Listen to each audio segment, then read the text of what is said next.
Welcome back to our channel. Friends, మనకి 2024 సంవత్సరము జనవరి నుండి ఈ డిసెంబర్ వరకు కాలము చాలా వేగంగా గడిచిపోయింది. మనం 2024 డిసెంబర్ 31 లాస్ట్ డే ఈ సంవత్సరంలో ఇది. ఈ 2024 సంవత్సరంలో 365 రోజుల్లో చివరి డే ఇది. లాస్ట్ డే ఇది, ఈ ఇయర్లో చివరి రోజు. ఈ రోజు గడిచిన తర్వాత రేపటి నుండి మొత్తం భూప్రపంచం మొత్తం 2024 కంప్లీట్ ఈరోజు అయిపోతుంది. రేపటితోనే భూప్రపంచం మొత్తం 2025 జనవరి 1 కొత్త సంవత్సరంకి అడుగు పెట్టబోతుంది. ఇందులో 2024 సంవత్సరంలో చాలామంది నిరుద్యోగులు అందరూ కూడా ఒక ఆశతో 2024 సంవత్సరంలోకి అడుగుపెట్టినారు. ఎన్నో ఆశలు, ఎన్నో ఆశయాలు, ఎన్నో లక్ష్యాలతోని, ఎన్నో తలంపులతోని ఈ 2024 సంవత్సరంలో ఖచ్చితంగా ఒక్క ప్రభుత్వ ఉద్యోగం సాధించాలి. ఇక్కడ హాస్టల్ వెల్ఫేర్ ఉంది, ఇక్కడ డిఎస్సి ఉంది, ఇక్కడ గ్రూప్ 1 ఉంది, ఇక్కడ గ్రూప్ 2 ఉంది, గ్రూప్ 3 ఉంది, చాలా నోటిఫికేషన్స్ ఉన్నాయి, గ్రూప్ 4 ఉంది అని చాలామంది ఆశపడి ఈ 2023 సంవత్సరంలో 2024 సంవత్సరంలో చాలామంది ఒక లక్ష్యంతో 2024 సంవత్సరం నుండి చదివినారు. అనుకున్నట్టే 2024 సంవత్సరంలో గ్రూప్ 1 ప్రిలిమ్స్ సక్సెస్ సాధించారు, మెయిన్స్ సెలెక్ట్ అయినారు, మెయిన్స్ ఎగ్జామ్ కూడా బాగా రాసినారు. అనుకున్నట్టే హాస్టల్ వెల్ఫేర్ జూన్లో ఎగ్జామ్ జరిగింది, చాలా బాగా రాశారు, 1:2కు ఎంపికయ్యారు. అనుకున్నట్టే గ్రూప్ 4 రిజల్ట్ వచ్చింది, చాలామంది 1:3కి సెలెక్ట్ అయినారు, తర్వాత 1:1లో అందరికీ ఉద్యోగాలు వచ్చినాయి. అనుకున్నట్టే డిఎస్సి జరిగింది ఎగ్జామ్, ఆ డిఎస్సిలో కూడా 1:1లో సెలెక్ట్ అయినారు, డిఎస్సి టీచర్లు పోస్టులు కూడా పొందినారు. అలానే గ్రూప్ 2 గ్రూప్ 3 ఎగ్జామ్స్ కూడా 2024 సంవత్సరంలో నిర్వహించినారు. సజావుగా సాగింది, ఎలాంటి కోర్టు కేసులు లేవు, ఎలాంటి డిస్టర్బెన్స్ లేదు. గ్రూప్ 2 గ్రూప్ 3 ఇప్పుడు ఈ 2025 సంవత్సరం మార్చి వరకు గ్రూప్ 2 గ్రూప్ 3 రిజల్ట్స్ కూడా రాబోతున్నాయి. అంతా ఓకే, కానీ 2025 సంవత్సరంలో మీ ప్లాన్స్ ఏంటి? 2025 సంవత్సరం ఒక కొత్త నూతన సంవత్సరం. ఈ కొత్త నూతన సంవత్సరంలో నిరుద్యోగుల యొక్క ప్లాన్స్, మీ యొక్క ప్రణాళిక ఏంటి? మీరు ఏం చేయాలనుకుంటున్నారు 2025 సంవత్సరం? ఈరోజు ఒక మంచి నిర్ణయం తీసుకోండి. చాలామందికి కొత్త సంవత్సరం అనగానే చాలామంది ఏం ఆలోచిస్తారంటే, ఈ గడిచిపోయిన ఈ 2024 సంవత్సరంలో ప్రిపరేషన్లో ఉన్నారు కదా, ఈ 2025 సంవత్సరంకి వచ్చేసరికి జాబ్ క్యాలెండర్ వస్తుంది. జాబ్ క్యాలెండర్లో ఎన్ని నోటిఫికేషన్స్ ఉంటాయి, జాబ్ క్యాలెండర్లో మన క్వాలిఫికేషన్ తగ్గట్టు మనకు నోటిఫికేషన్స్ వస్తుందా రాదా, నోటిఫికేషన్ వచ్చినా మన జిల్లాలో పోస్టులు ఉంటాయా ఉండయా, మన జోన్లు ఉంటాయా ఉండయా, అసలు నోటిఫికేషన్ ఎన్ని వేలతో రాబోతుంది.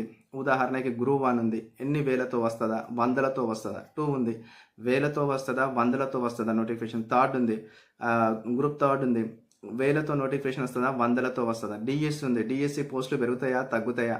ఇలాంటి ఆలోచనలతో సతమతమవుతున్న ప్రతి ఒక్కరు కూడా ఈ 2025 సంవత్సరంలో మీ ప్రిపరేషన్కు అనుగుణంగా ఒక మంచి ఆలోచనతోని ఒక మంచి ప్లాన్ను వేసుకోనండి. మీరు గత ఎగ్జామ్స్లలో చేసిన మిస్టేక్స్ని రాబోయే నోటిఫికేషన్లో జరిగే ఎగ్జామ్స్కి అలాంటి మిస్టేక్స్ చేసుకోకండి. ఎందుకంటే సమయం చాలా తొందరగా గడిచిపోతుంది, దాన్ని ఎవ్వడు ఆపలేనంత వేగంగా తిరుగుతుంది సమయం. ఆ సమయంతో పాటు మీరు పరిగెత్తడమే తప్ప సమయం మీకోసం పరిగెత్తది అనేది గుర్తుపెట్టుకోండి. ఎందుకంటే 2024 సంవత్సరంలో చాలామంది డిఎస్సిలా హాఫ్ మార్క్తో ఉద్యోగం కోల్పోయారు. 2024 సంవత్సరంలో గ్రూప్ 4 హాఫ్ మార్క్తో ఉద్యోగం కోల్పోయారు. 2024 సంవత్సరంలో 1 or 2 మార్క్స్తోని గ్రూప్ 1 మెయిన్స్కు మిస్ అయిపోయిన వాళ్ళు ఉన్నారు. హాస్టల్ వెల్ఫేర్ హాఫ్ మార్క్తో మిస్ అయిపోయిన వాళ్ళు ఉన్నారు. చాలా ఎగ్జామ్స్ అన్నీ మిస్ అయిన వాళ్ళు ఉన్నారు. వీళ్ళందరికీ 2025 సంవత్సరము ఒక డైమండ్ ఇయర్గా కనిపిస్తుంది. ఎందుకు నేను చెప్తాను, ఒక గోల్డెన్ ఇయర్గా కనిపిస్తుంది. ఎందుకంటే 2025 సంవత్సరంలో జాబ్ క్యాలెండర్ అనేది రాబోతుంది. జాబ్ క్యాలెండర్లో చాలా నోటిఫికేషన్స్ రాబోతున్నాయి. ఎందుకంటే ఖచ్చితంగా నోటిఫికేషన్ సిద్ధమైన పోస్టులు 14,000 వరకు ఉన్నాయి. ఆ 14,000లోనే ఖచ్చితంగా గ్రూప్ 1 ఉంది, గ్రూప్ 2 ఉంది, గ్రూప్ 3 ఉంది, మనకు డిఎస్సి నోటిఫికేషన్ ఉంది, ఫారెస్ట్ బీట్ ఆఫీసర్ ఉంది. అదేవిధంగా ఎస్ఐ కానిస్టేబుల్ సపరేట్ నోటిఫికేషన్, అది ఇలా కలవలే. ఇవన్నీ ఉన్నాయి. మరి ఇవన్నీ ఉన్నప్పుడు మీ ప్రణాళిక, మీ ప్లాన్ అనేది 2025 సంవత్సరంలో మీరు ఒకటి డిసైడ్ చేసుకోండి. ఒక బలమైన నిర్ణయం తీసుకోండి. ఒక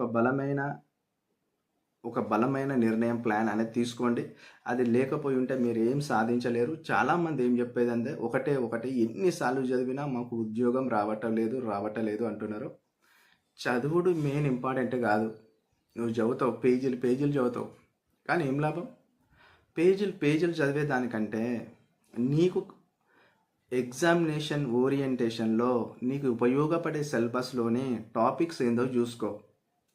ప్రణాళికలు ఉన్నాయి అనుకోండి, ఒక సబ్జెక్టు ప్రణాళికలు ఉంటే బ్రిటిష్ కాల పూర్వం ఉన్న ప్రణాళికల నుండి చదువుకుంటా వస్తూ ఉంటారు ఒక్కొక్కరు. అలాంటివన్నీ వేస్ట్. ఏ ఎగ్జామ్లో కూడా అలాంటివి అడగడు. ప్రణాళికల ఎక్కువ అడిగేది ఏమడుగుతుండు? 12th plan, 11th plan, 10th plan, 9th plan, ఈ 4 అడుగుతాడు. ఎప్పుడైనా స్మార్ట్ ప్రిపరేషన్ అనేది నీ దగ్గర ఉండాలి. స్మార్ట్ ప్రిపరేషన్ అంటే ఎగ్జామినరు ఏం అడుగుతాడు, ఏ దాని మీద ఇప్పుడు ఆయన ఆలోచన ఉంది, ఏ దాని మీద ఆయన ఫోకస్ చేస్తాడు సిలబస్లో అనేది నువ్వే ఎగ్జామినర్ పాయింట్ ఆఫ్ వ్యూలో వెళ్ళి ఆలోచన చేయాల. అది స్మార్ట్ ప్రిపరేషన్ ప్లాన్. ఇట్లా కాకుండా మూస ధోరణి, గుడ్డిగా చదవడం, అందరిలాగానే నేను చదువుతా అంటే రాదు. 100 మంది ఒకేలాగా చదివినప్పుడు 100 మందికి ఒకేలాగా ఉద్యోగం ఎట్లా వస్తుంది? 100 మందిలో నీ ప్రిపరేషన్ శైలి భిన్నంగా ఉన్నది. 100 మందికి చాలా భిన్నంగా ఉంది. నువ్వు స్మార్ట్ ప్రిపరేషన్ చేస్తున్నావు, టైం మేనేజ్మెంట్ చేస్తున్నావు, నీ దగ్గర సిలబస్కు అనుగుణమైన బుక్స్ ఉన్నాయి, సిలబస్కు అనుగుణమైన ప్రిపరేషన్ చేస్తున్నావు అన్నప్పుడు సక్సెస్ సాధిస్తావు. చాలామందికి కరెంట్ అఫైర్స్లో ఎక్కువ మార్కులు స్కోర్ చేయలేకపోతున్నారు, సైన్స్ అండ్ టెక్నాలజీలో స్కోర్ చేయలేకపోతున్నారు, ఇంగ్లీష్ మ్యాథ్స్ చాలా ప్రాబ్లమ్స్ ఉన్నారు. ఇలాంటి వాటి మీద ఈ 2025 సంవత్సరంలో ఎక్కువ ఫోకస్ చేసుకోండి. ఎక్కువ ఫోకస్ చేసుకోవడం వలన మీకు ఎక్కువ మార్కులు వచ్చే అవకాశం ఉన్నది. ఎవడైతే ఎక్కువ మార్కులు ఇంగ్లీష్లా, మ్యాథ్స్లా, world geography, Indian geography, Telangana geography, current అఫైర్స్లా కోల్పోతాడో వాళ్ళకి ఉద్యోగం రాదు. ఇది 100% ఫ్యాక్ట్ అయిన మాట. ఎవరైతే current affairs, science and technology, English, maths perfect ఉంటాడో ఇతరుల కంటే ఒక 40-50 మార్కులు మొదటి పేపర్లో జిఎస్లో తెచ్చుకునే అవకాశం ఎక్కువ ఉంటుంది. ఇది అందరికీ తెలిసిన ఫ్యాక్ట్ ముచ్చట. కాబట్టి నీ జాబ్ను డిసైడ్ చేసే paper first paper. Any exam, అది గ్రూప్ 1 కావచ్చు, గ్రూప్ 2 కావచ్చు, గ్రూప్ 3 కావచ్చు, అదేవిధంగా గ్రూప్ 4 కావచ్చు. గ్రూప్ 4 ఇప్పట్లో లేదు, అది గ్రూప్ 3లో మెర్జ్ అయింది. ఏ ఎగ్జామ్ అయినా మెయిన్గా general knowledge important, general studies important. కాబట్టి మొదటి పేపర్ చాలా ఇంపార్టెంట్. మెయిన్గా మళ్ళీ ఒకటి నేను చెప్తున్నా, కొత్త సంవత్సరం అనగానే 2025 జనవరి 1కి నువ్వు ఎంటర్ అవుతున్నావు. ఇలా 2024 డిసెంబర్ 31, ఈరోజు ఫుల్గా తాగేద్దాం, ఫుల్గా ఫ్రెండ్స్తో ఎంజాయ్ చేసుకుందాం, ఫుల్గా పార్టీలు చేసుకుందాం. ఇది వద్దు. ఇవన్నీ స్వల్పకాలికమైన ఆనందాలు. వీటితో నీకు వచ్చింది ఏమీ లేదు ప్రయోజనం. ఇంకా ఒకంత నీ డబ్బు లాసు, నీ టైం లాసు, నీ హెల్త్ కూడా ఖరాబ్ అవుతుంది. కొంతమంది కొన్ని సర్కిళ్ళలో ఫ్రెండ్స్లో చూసినా నేను, కొత్త సంవత్సరం స్టార్ట్ అవుతుంది అనగానే ఆయనకు ఈ పాత సంవత్సరం 2024లో కొన్ని అలవాట్లు ఉంటాయి కదా. కొంతమందికి స్మోకింగ్ అలవాటు, కొంతమంది డ్రింకింగ్ అలవాటు, కొంతమంది సినిమాలు చూసే అలవాటు, కొంతమందికి అధికంగా తిరిగే అలవాటు. ఇవన్నిటిని వదులుకోవాలి. కొత్త సంవత్సరం 2025 వస్తుంది. ఈ పాత సంవత్సరంలో చేసిన మిస్టేక్స్, అలవాట్లు, హ్యాబిట్స్ అన్నీ వదిలేద్దాం. కొత్త సంవత్సరం 2025 fresh year, fresh life start చేద్దామంటారు. లైఫ్ ఎప్పుడు ఫ్రెష్ లైఫ్ అండ్ పాత లైఫ్ అనేది ఏమి ఉండదు. లైఫ్ ఎప్పుడు ఒకటే లాగుంటుంది జీవితం. నీ ఆలోచనల ధోరణిలు మార్చుకుంటే బెటర్. ఎందుకంటే నీ ఆలోచన ఎప్పుడు కూడా ఏ జనరేషన్ ఆ జనరేషన్ తగ్గట్టుగా యంగ్గా ఆలోచించాలి. నీ ఆలోచన చాలా స్పీడప్ ఉండాలి. చాలా ఎట్లుండాలంటే చాలా ఇంటలెక్చువల్గా ఆలోచించాలి. చాలా విజ్ఞతతో కూడిన ఆలోచన ఉండాలి. అంతే తప్ప కాంపిటేటివ్ ఫీల్డ్లోకి వచ్చిన ఒక 10 రోజులు చదువుదాం, ఒక 5 రోజులు ఫ్రెండ్స్తో తిరుగుదాం, ఒక 5 రోజులు పార్టీలు చేసుకుందాం, ఇవన్నీ బంద్ చేయాలి. కాంపిటేటివ్ ఫీల్డ్లోకి వచ్చిన వాళ్ళు మీ జీవితాన్ని టోటల్గా పుస్తకాలకే త్యాగం చేయాలి. ఏ ఆలోచనలో ఉండద్దు మైండ్లో. ఫ్యామిలీ పార్టీస్ ఉన్నా దూరం ఉండాలి. Family events, birthday events, marriage events, ఎవడైనా సొంతోడు సచ్చినా పోవద్దు. అట్లుంటుంది మరి. ఎందుకంటే నువ్వు అటు పోయినావు అనుకో, అక్కడ కొన్ని ఇన్సిడెంట్లు జరుగుతాయి, నువ్వు డిస్టర్బ్ అయిపోతావు. మైండ్ అంతా 10 రోజులు అటు సైడే ఉంటుంది. నువ్వు చదివిందంతా మైండ్లోకి వెళ్ళి ఆఫ్ ఎగిరిపోతుంది. అందుకని చాలామంది ఏమంటారు, ప్రిపరేషన్లో ఉన్నవాడు టోటల్గా ఒక 3 నుంచి 4 నెలలు అన్ని త్యాగం చేసుకొని పుస్తకాలకే పరిమితం అయితే, ఒక 4 నెలలు తలదించుకొని ఇట్లా కిందికి చదువుతావు కదా, ఇట్లా కిందికి 4 నెలలు తలదించుకొని కిందికి చదివితే ఆ 4 నెలల పరీక్షలు అయిపోయిన తర్వాత అదే బుక్, అదే నోటిఫికేషన్లోని ఉద్యోగం నిన్ను ఇట్లా తలెత్తుకొని బ్రతికేలాగా చేస్తుంది. అది మీరు అర్థం చేసుకోండి. నీ చుట్టుపక్కలనే ఫ్రెండ్స్, నీ సర్కిల్, వీళ్ళందరూ కూడా ఉద్యోగాలు సాధించినప్పుడు సొసైటీలో వాళ్ళకున్న రెస్పెక్ట్, వాళ్ళకున్న గౌరవం, వాళ్ళకున్న హోదా, వాళ్ళకున్న ఫాలోయింగ్, వాళ్ళకున్న చామింగ్ నువ్వు చూస్తుంటావు. అప్పుడు నీలో కింద ఈర్ష్య, విద్వేషం కనిపిస్తుంది బయటకి. అయ్యో వాని ప్లేస్లో మనం కూడా ఒకప్పుడు ఉండేవాళ్ళమే, అయ్యో నాకు వాడికి జస్ట్ 1 మార్క్ తేడాతో పోయింది. ఈ బాధ నీకు కలగద్దు. 2025 సంవత్సరంలో 2025 సంవత్సరంలో నోటిఫికేషన్స్ 100% వస్తాయి. కొంతమంది అంటారు, కొంతమంది వాళ్ళని పట్టించుకోకండి. కొంతమంది గవర్నమెంటు ఫైనాన్షియల్గా దివాలా తీసింది, ప్రభుత్వంలోని ఉద్యోగులకి జీతాలు ఇవ్వలేక పరిస్థితిలో ఉంది, నోటిఫికేషన్స్ రావు అని ఒకరు అంటారు. ఇంకోళ్ళు అంటారు ఈ నోటిఫికేషన్స్ని 2028 వరకు సాగదీస్తాడు అంటారు. ఇవన్నీ ఊహాగానాలు, ఫేక్ ముచ్చట్లు. వీటిని విని సీరియస్గా ప్రిపేర్ అయ్యేటోడు నవ్వుకుంటాడు. అదే అటు ఇటు మధ్యస్థంగా చదివేటోడు వీటిని విని డ్రాప్ అవుతాడు. ఈ మధ్యస్థంగా చదివేటోళ్ళ దాంట్లో మీరు ఉంటే మీరు డ్రాప్ అవ్వాలనుకునే వాళ్ళకు నేను చెప్పేది ఏంటంటే, ఇలాంటి న్యూస్ వినకండి. ఒక్కసారి వన్స్ నువ్వు ప్రభుత్వ ఉద్యోగం ప్రిపరేషన్లోకి వచ్చినావంటే ఎగ్జామ్ జరగదు అని ఎవడన్నా ఫేక్ న్యూస్ నువ్వు వైరల్ చేసినా నువ్వు నమ్మద్దు. అది నమ్మడు కూడా. ఈ బాగా సీరియస్గా నమ్మేటోడు నమ్మడు. వాడికి ఒకటే ఉంటుంది, ఇప్పుడు పోస్ట్పోన్ అయినా ఖచ్చితంగా ఏదో ఒక రోజు ఎగ్జామ్ పెడతాడు కాబట్టి రాయడానికి మనం సిద్ధంగా ఎప్పుడైనా ఉండాలి. ఇప్పుడు స్వల్పకాలికంగా వాయిదా పడుతుంది, కానీ నెక్స్ట్ అయితే ఎగ్జామ్ జరుగుతుంది కదా అనేది ఆలోచనతో వాడు చదువుతూనే ఉంటాడు. ఈ మధ్యస్థంగా ప్రతి ఫేక్ న్యూస్కు డిస్టర్బ్ అయిపోయి ప్రతి ఫేక్ న్యూస్కి ఓవర్ రియాక్ట్ అయ్యేటోడు మధ్యలోనే డ్రాప్ అయిపోతాడు, వాడికి ఉద్యోగం రాదు. ఆ మధ్యలో డ్రాప్ అయ్యే దాంట్లో నువ్వు ఉంటే ఈ యొక్క ఆలోచన మైండ్ సెట్ను మార్చుకో. ఇది మీకోసమే నేను చెప్పేది. చాలామందికి కామెంట్ చేయడం సులువు, అనాలిసిస్ చేసి చెప్పడం చాలా తక్కువ. నేను ఏది చెప్పినా మన వ్యూవర్స్ ప్రయోజనం కోసము, మీ శ్రేయస్సు కోసము చెప్తా. మీకు ఉద్యోగం రావాలనే ఉద్దేశంతో చెప్తా. మీ ప్రిపరేషన్ శైలి ఇలా ఉండాలనే చెప్తా.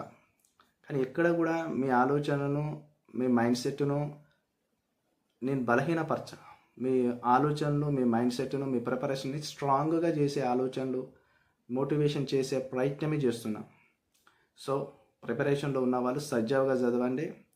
2025 జనవరి 1 నుండి, రేపటి నుండి మీరు మీ సెల్ఫ్లో పుస్తకాలు ఉంటే మెల్లగా తూర్చుకోండి. వాటికి బూజు పడినా డస్ట్ పట్టిన తూర్చేసి ఆ పని ఇప్పుడు చేయాలంటే ఈరోజే చేయాలి. బుక్స్ అన్ని తీసి నీట్గా క్లీన్ చేసి వాటన్నిటిని పక్కా పెట్టేసుకొని 2025 జనవరి 1 నుండి రోజు ఒక సబ్జెక్ట్ చదవండి. ఒకరోజు పాలిటీ ఒక 5 రోజులు పెట్టుకోండి. 500 పేపర్లు, రోజు 100 పేపర్ కంప్లీట్ చేసిన 5 రోజులు, 6 రోజులల్లో పాలిటీ కంప్లీట్ అవుతుంది. Indian polity. ఒకరోజు ఇండియన్ జియోగ్రఫీ, మరొక రోజు తెలంగాణ జియోగ్రఫీ, ఓ రోజు సైన్స్ అండ్ టెక్నాలజీ, ఓ రోజు సైన్స్ అండ్ ఫిజిక్స్, కెమిస్ట్రీ, ఇలాంటివి. ఇట్లా ప్రతిరోజు ఒక ప్లాన్ వేసుకొని షెడ్యూల్ ప్రకారం చదవండి. 2025లో కనుక నీ గురి, నీ లక్ష్యం జాబ్ నోటిఫికేషన్ పైన లేకుండా డైవర్ట్ అయిపోతే లైఫ్లో ఉద్యోగం రాదు నీకు. నేను బరాబర్ చెప్తున్నా. 2025 జాబ్ క్యాలెండర్లో ఒకవేళ నువ్వు ఉద్యోగం కొట్టకపోయి ఉంటే 2028 కాంగ్రెస్ గవర్నమెంట్ దిగిపోతే చూసినామా, టర్మ్ లాస్ట్ టైం, అప్పటి వరకు ఆగాలిగా. ఈ 2025 సంవత్సరం నోటిఫికేషన్ వస్తాయి. నోటిఫికేషన్ వచ్చిన తర్వాత మళ్ళీ ఎమ్మటే నెక్స్ట్ ఇయర్ 2026లో ఉండదు. ఎందుకంటే అంత తొందర రిక్రూట్మెంట్ ఖాళీలు కనిపించవు. కాబట్టి టైం పడుతుంది. మళ్ళీ కాంగ్రెస్ గవర్నమెంట్ మళ్ళీ ఎలక్షన్ ముందు కొన్ని నోటిఫికేషన్స్ ఇస్తాయి. అంటే మధ్యలో గ్యాప్లో ఒక 3 సంవత్సరాలు ఆగాలి. నీ ఏజ్ లాస్ అవుతుంది, నీ టైం లాస్ అవుతుంది. ఒకటి నోటిఫికేషన్స్ ఉన్నప్పుడే నీ బ్రతుకుని చక్కదిద్దుకో, నీ సమయాన్ని చక్కదిద్దుకో. నోటిఫికేషన్ ఉన్నప్పుడే గవర్నమెంట్ ఉద్యోగం పొందు.